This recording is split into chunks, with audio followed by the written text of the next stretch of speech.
Alright mga ka-friends, good day. Your ka-friends is G-Cars. Nandito naman tayo ngayon sa ating tungkulin sa paghatid ng salita ng Panginoon. The God's Word this Sunday mga ka-friends. Alright? Umpisa ang subject natin is Who is Jesus? Part 5 na tayo. Ito yung pinaka-last na subject natin, part 5. Inano ko yun sa tawag nito, waray version na Bible. Kinuha ko rin para medyo maintindihan din ng mga kasi ko waray, yung kagaya kong waray din mga ka-friends. Alright, ito po yung unang natin sa Who is Jesus is our subject for this Sunday. Who is Jesus?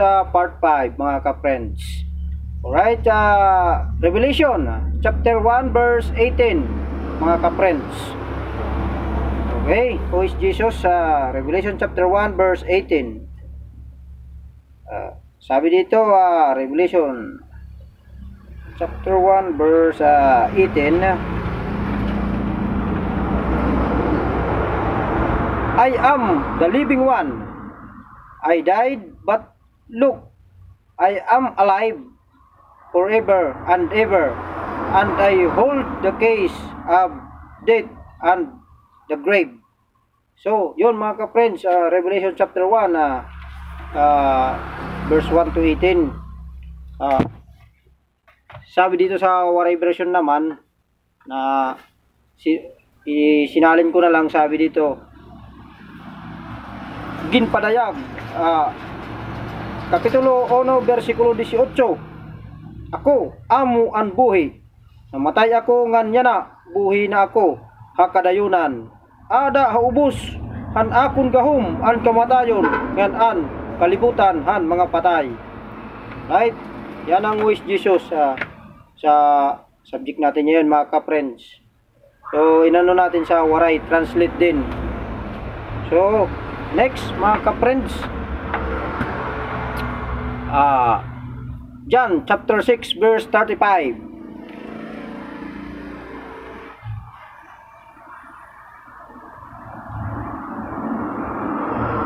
John chapter 6 verse 35. Ang sabi dito sa English version mga ka-friends, Jesus replied, I am the bread of life. Whoever comes to me will never be hungry again. Whoever believes in me will never be thirsty. Ayan. Kung sino ang pupunta sa kanya, hindi na magiging magugutom. Kung sinong naniwala, hindi na magiging mauuhaw. Yun ang sabi dito sa English version. Sa waray, sabi dito, ang sinalin ko is 1, Kapitulo 6, versikulo 35. Nagsumat Jesus sa ira, ako amo ang pagkaon, nga nahatag han kinabuhi, an napakadi haakon, diri nagod gugutomon, ngan an nasarig haakon, diri nagod uuhawon. Yon mga ka-friends, klaro talaga sa lahat. Next is Matthew chapter 4 verse 23 to 25. Matthew chapter 4 verse 23 to 25.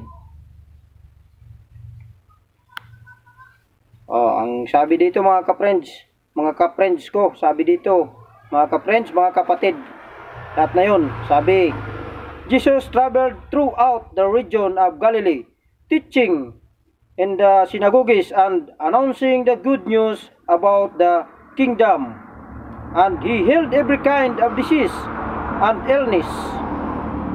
News about him spread as far as Syria, and people soon began bringing to him all who were sick, and whatever their sickness, or sickness or disease, or if they were demon possessed or epileptic or paralyzed, he healed them all. Large crowds followed him wherever he went. People of Galilee, the 10 towns, Jerusalem, from all over Judea, and from east of the Jordan River. Ayan. Iano natin sa waray version, mga ka-friends. Ito, tingnan natin. Chapter 4. Hindi ko na naisulat kasi medyo mahaba ito eh, mga ka-friends. Matthew chapter 4 verse 23 to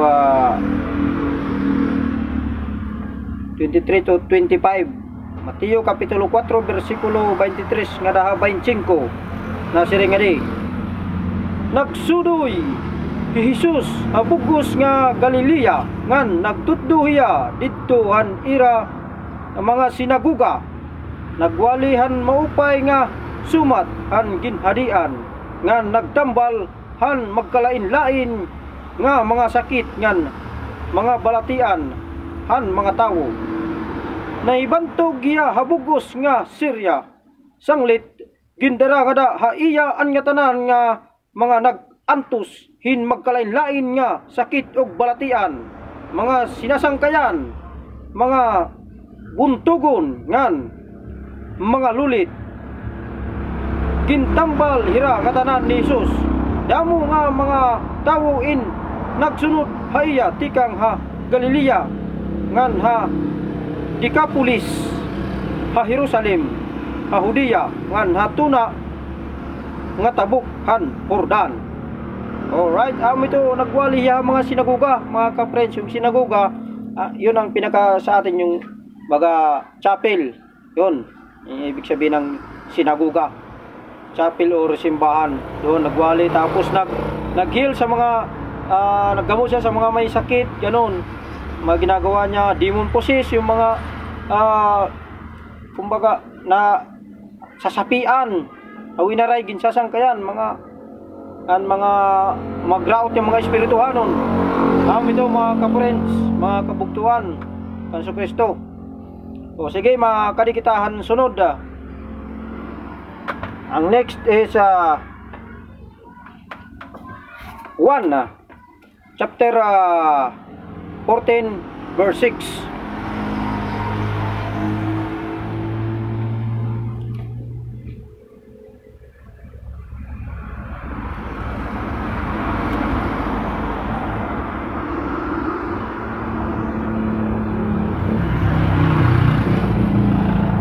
Gunta, mga ka-friends.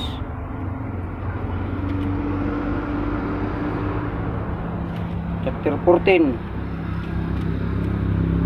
verse 6.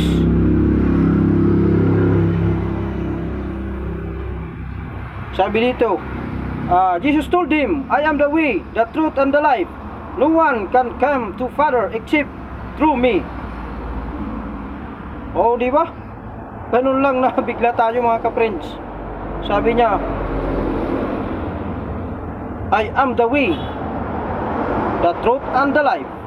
No one can come to the Father except through me. Ayun, mga ka-friends. Idihan na waray version aton bibilngon siring 1 kapitulo 14 bersikulo 6. Nagbaton haiya Jesus, amo ako han dalan an kamatuuran ngan an kinabuhi. Waray makakadtuhan amay kun diri pinaagi haakon. Yan, mga ka-friends.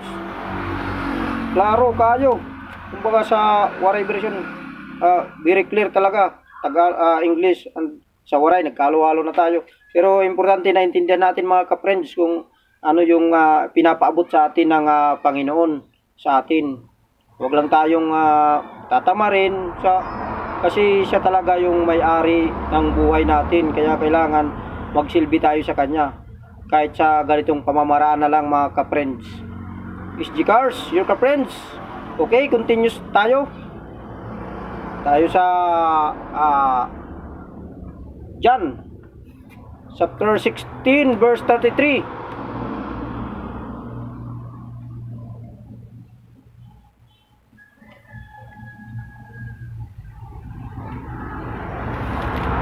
Chapter 16 verse 33.